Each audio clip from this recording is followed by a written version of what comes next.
So today we're going to go over an arpeggio technique and exercise for arpeggios. So this is something that you'll be able to use in your Solusad, which is a form of flamenco, if you know anything about that. So what you know about flamenco Solusad? If you know something, you know it's an A minor. And so that's where the progression starts on the 5th fret with a bar chord. So we bar it with an A minor, it goes down to G major at the 3rd fret, bar chord, F major 1st fret, bar chord, and E major open. So A minor at the 5th, G major 3rd, F major 1st, E major open. And there you got some Solusad flavor for you. Today we got an A minor overload. So anyhow, what the exercise is using PIMA. So in flamenco and classical, they've labeled the fingers to make it easier. So P is the thumb, I is the index, M is the middle finger. I just got away with that. A is the annular finger or ring finger. So we're going to be using PIMA.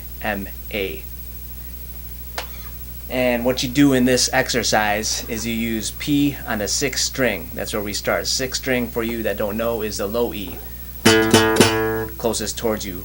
The 1st string is high E. Then you just go down if you wanted to count it. 5th string is the 5th string is the string here after the 6th string. So if we're doing the A minor, 6th string is A. Then the 5th string, 4th, 3rd, 2nd, 1st.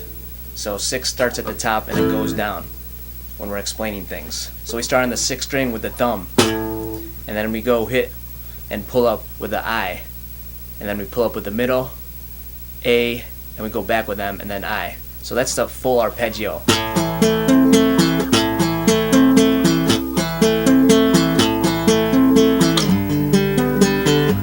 So just from that, we could make an exercise really just from using the full arpeggio.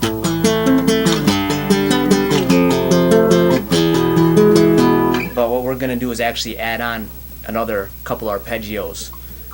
And so after we do the full arpeggio of PIMA, MI, which is this, PIMA, MI,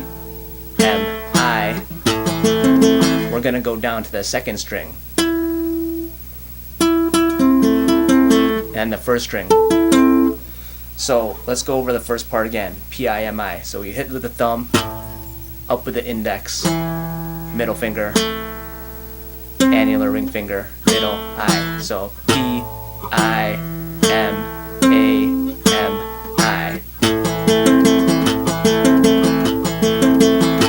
So we do that. Then we go up to the 2nd string. We do a descending one. So it's A, M, I, AMI. So A, M, I on the 2nd string. Then we move up to the 1st string and do the same thing. AMI. And then we go down to the 2nd string again.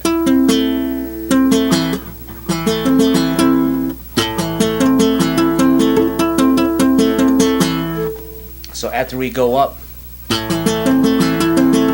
we descend to the 2nd string, then we go to the 3rd string and do it again. And again we start on the A finger. So the last part is basically, if you chop it up, we go up the strings with a full arpeggio. And then second part is you bring it down. You start on the A finger, 1st string, then the 2nd, 3rd string. So that's the full arpeggio exercise. You would do it like this.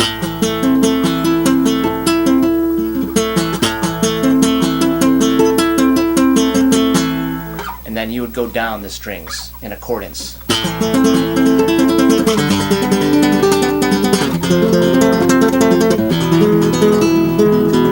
Of course, that takes time. So one thing to talk about is placement. A lot of classical people will start you out, they want you to be parallel with the strings, your knuckles, like this. But eventually, like any other sport or something that you learn, you're going to have your own technique. I just happen to angle mine a little bit, like that. And it works. I don't have to stay like this and do it because it feels unnatural to me.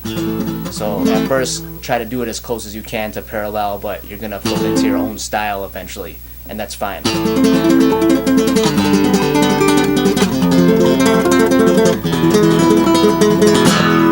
And of course, to get to that speed, you're going to have to start slow. And so for practicing, I suggest you get a metronome and do it to the beat. This is set to 100 BPMs. So if I'm doing it to this click, I'll practice at this fast.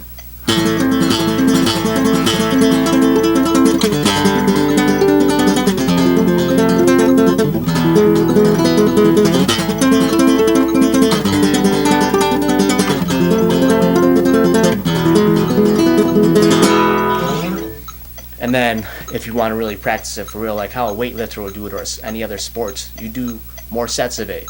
You would speed it up to like 110 from there, and then go through it again for how many minutes or whatever.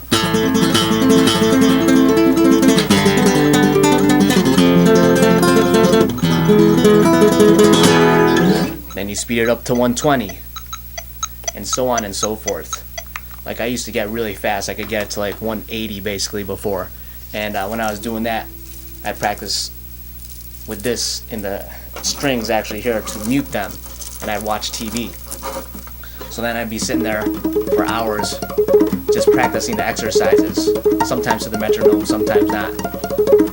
And another thing is you could change the chords for this. So this is great when you have it muted to actually practice this, and then just practice different chords you're learning from songs, and practicing your actual finger movement and your transition from chord to chord, you know. So it's a great exercise. Go ahead, put the Velcro thing in there, mute them, and then have the metronome on or not. If you want to, just watch some Walking Dead or Game of Thrones, pop that in, practice your chords at the same time you're practicing the arpeggio. That's the main arpeggio. So one good thing about this chord structure is that it's actually the same chords to Ray Charles, that one song he does, Hit the Road Jack. Hit the road, Jack, and don't you come back no more, no more, no more, no more. Hit the road, Jack, and don't you come back no more. What you say? Oh woman, don't treat me so mean. You're the meanest old woman that I've ever seen. I guess if you said so, I'll have to pack my things and go. That's right, hit the road, Jack, and don't you come back no more, no more, no more, no more. Hit the road, Jack, and don't you come back no more. What you say? Hit the road, Jack, and don't you come back no more, no more, no more, no more. Hit the road, Jack, and don't you come back no more. Now baby, listen baby, don't you keep me this way. I'll be back on my feet someday. Don't care if you do, 'cause it's understood. Got no money, just in your hood. Well, I guess if